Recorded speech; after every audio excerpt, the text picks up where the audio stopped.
اللہ کی قسم جھک جانے میں جو عزت ہے وہ سر اٹھانے میں نہیں ہے، چپ رہنے میں جو سکون ہے وہ جواب دینے میں نہیں ہے۔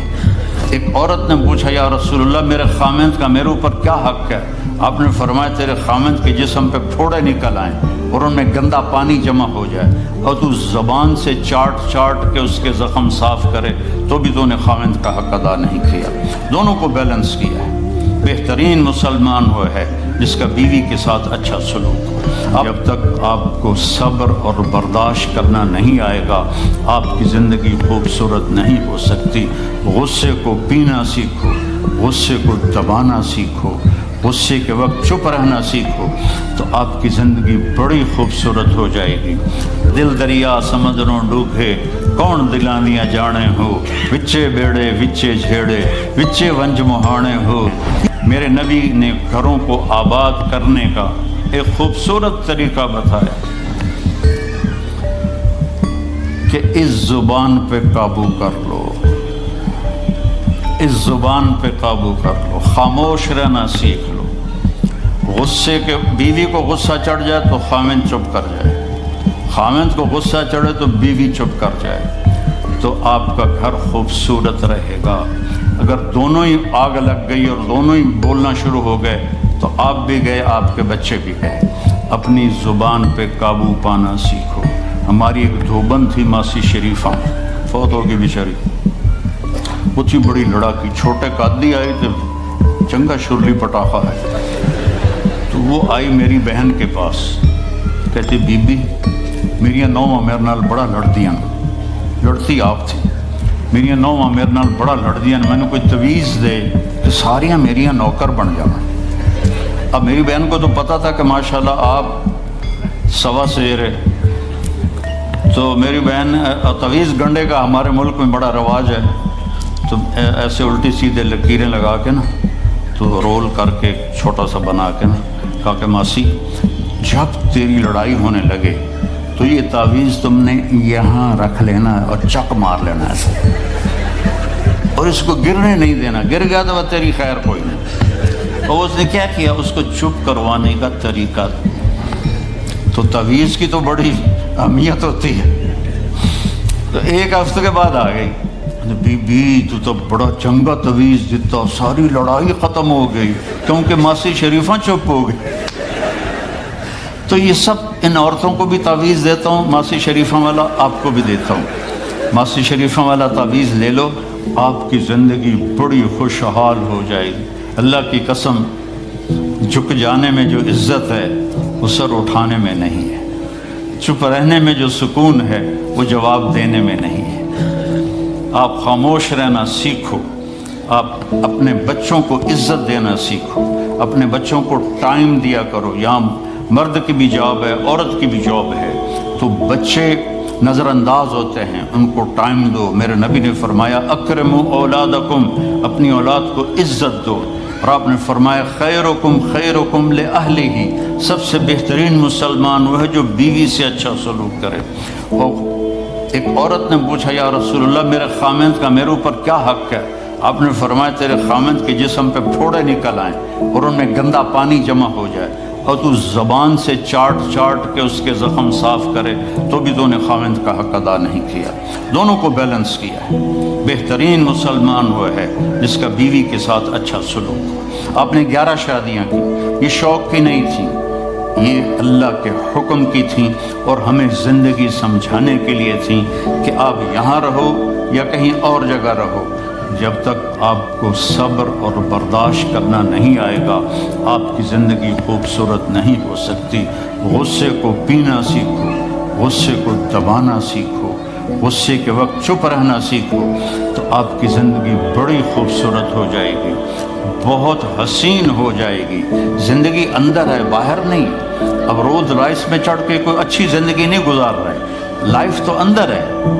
دل دریا سمندروں ڈوبے کون دلانیاں جانے ہو، وچے بیڑے وچے جھیڑے وچے ونج مہانے ہو۔ یہ اندر ہے، لائف اندر ہے۔ اور کیا لطف انجمن کا جب دل ہی بجھ گیا ہو، جب اندر بجھا ہوا ہو تو پھر باہر کی چیزیں کوئی مزہ نہیں دیتی۔ عاصم کے مرنے کے بعد ہمیں کوئی شے اچھی نہیں لگتی، حالانکہ لائف ہر نعمت موجود ہے، سب کچھ موجود ہے۔ میرے بیٹے کا نام عاصم تھا جو فوت ہوا ابھی جب 36 سال کی عمر میں، تو کوئی شے اچھی نہیں لگتی کہ اندر ویرانی آ گئی۔ یہ اندر میں خوشحالی ہو، اس کے لیے صرف ایک ہی دوا ہے، وہ ہے محمدی بننا اور محمدی اخلاق کو اختیار کرنا، اللہ کے نبی کے طریقے پر چلتے ہوئے اپنی جان سے لڑائی لڑنا۔ ایک ہمارا دوست تھے، وہ تبلیغ میں گئے تو ان کو داڑھی رکھنے کا شوق ہو گیا، اب بیوی ان کی رکاوٹ بنے، کیا داڑھی رکھو گے تو مجھے طلاق دینی ہوگی۔ اب وہ کافی دیر بیچارے سوچتے رہے، ایک دن ان کو ترکیب سوچی، آ کے بیگم سے کہنے لگے میرا جی چاہ رہا ہے کہ میں دوسری شادی کروں، لیکن میں سوچتا ہوں پہلے داڑھی رکھوں یا پہلے شادی کروں۔ تو ان کی بیگم نے کہا پہلے داڑھی رکھ لو، پہلے داڑھی رکھ لو۔ تو ایسے اپنی بیگمات کو مناؤ پیار محبت سے۔ عزت تو نبی کے طریقے میں ہے، نبی کا طریقہ چھوڑ کے میرا والد مجھے ڈاکٹر بنانا چاہتا تھا، تو آج میں یہاں کھڑا ہوتا، اگر میں ڈاکٹر ہوتا، میرا چھوٹا بھائی ڈاکٹر ہے، بہت اعلیٰ ڈاکٹر ہے، تو میں یہاں کھڑا ہوتا۔ مجھے یہاں میرے نبی کا طریقہ لے کر آیا ہے، میرے نبی کی سنت لے کر آئی ہے، میرے نبی کی زندگی لے کر آئی ہے، اور آپ جس محبت سے تشریف لائے ہیں اس کے پیچھے میرے نبی کی زندگی ہے۔ تو اللہ کی قسم عزتوں کا خزانہ ہے میرے نبی کی پاکیزہ زندگی۔ تو آپ نے ہمیں پوری زندگی گزار کے دکھایا۔ حضرت عائشہ کی دلداری فرما رہے ہیں، عائشہ انہو لیہون علی ان اریتک زوجتی فی الجنہ، عائشہ مجھے تو جب سے پتہ چلا ہے تو جنت میں میری بیوی ہے، میرے لیے تو مرنا ہی آسان ہو گیا ہے۔ بھلا جس نے رب کو دیکھا ہو اس کے لیے کسی اور کی حاجت رہ جاتی ہے؟ باقی یہ صرف دلداری کے لیے تھا۔ ایک دوسرے کی تعریف کرو، ایک دوسرے کے لیے اظہار محبت کرو۔ آج کا ماحول ایسا ہے، بیگم سے کہو گے آئی لو یو، کی خیر تو ہے کی ہے، وہ تم سے کہے گی آئی لو یو تو تم بھی پوچھو گے خیر تو ہے، کوئی چکر تو نہیں آ رہا۔ اظہار کرو، اظہار محبت کرو، اس سے آپ کے پاؤنڈنگ ہوگی۔ اولاد کو ماں باپ سمجھتے ہیں بس ہماری اولاد ہے، ہمیں ان سے پیار ہے، ان کو عزت دو، ان سے اظہار محبت کرو۔ ڈاکٹر عبدالحی صاحب ایک بڑے بزرگ گزرے ہیں، وہ اپنے ایک مرید کے ہاں کھانے پہ گئے تو پوچھنے لگے کھانا کس نے بنایا؟ تو مرید نے کہا جی میری بیگم نے بنایا۔ کہا اس کو بلاؤ۔ ان کی بیگم آ گئی تو فرمانے لگے بیٹی آپ کا کھانا کھایا بہت ہی اچھا تھا، بہت مزے کا تھا۔ وہ رونے لگی دھاڑ دھاڑ۔ تو وہ ڈاکٹر صاحب پریشان ہو گئے کہ بیٹی خیریت تو ہے، کیا ہوا؟ تو وہ کہنے لگی حضرت آپ کے مرید کے پاس مجھے 30 برس ہو گئے، 30 سال، کبھی ایک دن اس نے میری کسی چیز کی تعریف نہیں کی۔ تو اظہار کرو، اظہار کرو۔ حضرت فاطمہ وہاں سے دروازے میں داخل ہو رہی ہیں، آپ کمرے میں بیٹھے ہوئے ہیں یا لیٹے ہوئے ہیں یا کرسی پر ہیں یا زمین پر ہیں، جو ہی حضرت فاطمہ تھے تو ایسے تیزی سے آگے بڑھتے تھے، وہیں نہیں کھڑے رہتے تھے، اور ایسے حضرت فاطمہ کا ہاتھ پکڑ لیتے تھے اور اس کو یہاں بوسہ دیتے تھے، وہ کبھی ماتھے کا بوسہ لیتے تھے، پھر ہاتھ پکڑے پکڑے ان کو ایسے لاتے اور چارپائی پہ بٹھاتے، اس کے بعد خود بیٹھتے تھے۔ یہ میرے نبی کی عزت ہے اولاد کے ساتھ، یہ عزت دو، وہ تمہارے رہیں گے، تمہارے بن کے چلیں گے۔ ان کو نصیحت کی ضرورت نہیں ہے، ان کو تمہارے پیار کی ضرورت ہے۔ اور جب اللہ کے نبی حضرت فاطمہ کے گھر جاتے تو حضرت فاطمہ یہ کرتی تھی، وہ کھڑی ہو جاتی، آگے بڑھ کر اللہ کے نبی کے ماتھے کا بوسہ لیتی، پھر ان کا ہاتھ پکڑ کے ان کو چارپائی پہ بٹھاتی، پھر خود نیچے بیٹھتی تھی۔ تو اظہار بہت بڑی دوا ہے، بہت بڑی غذا ہے۔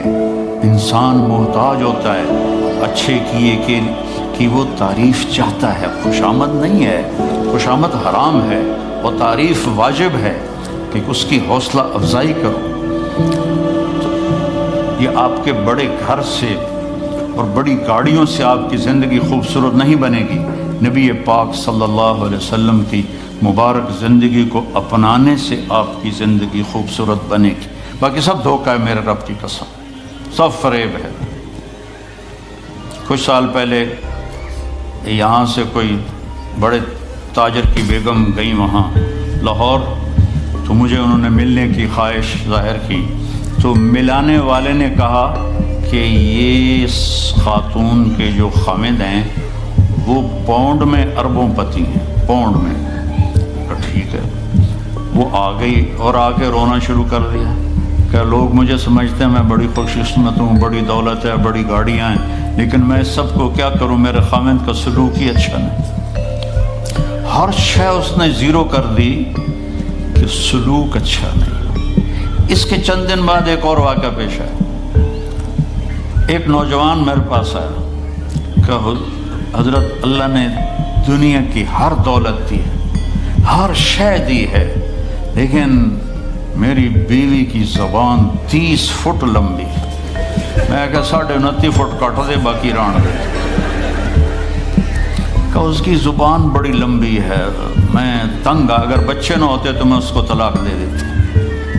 تو بھائی بہنوں، بچوں بچیوں، اگر زندگی کو خوبصورت بنانا ہے تو نبی کا طریقہ ہے، اللہ کی قسم اس کے سوا کوئی طریقہ نہیں۔